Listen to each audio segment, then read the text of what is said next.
tayo mag-iihaw tayo ng pampano at talakito. Opo. And hotdog ni Eze. Dito lang tayo. Ayan na natin. Ayan. Wait, no. Dahan lang.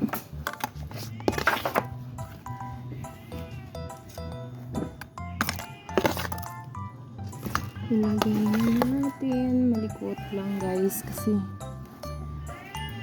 ilagay na natin hotdog sa gilid. Ayan. Guys, nabiling na siya. Sarap na itsura.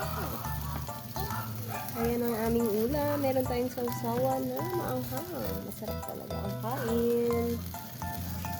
Kakanood ng Buhay Isla. Ayan. Pagkain ng inihaw na isda. Okay.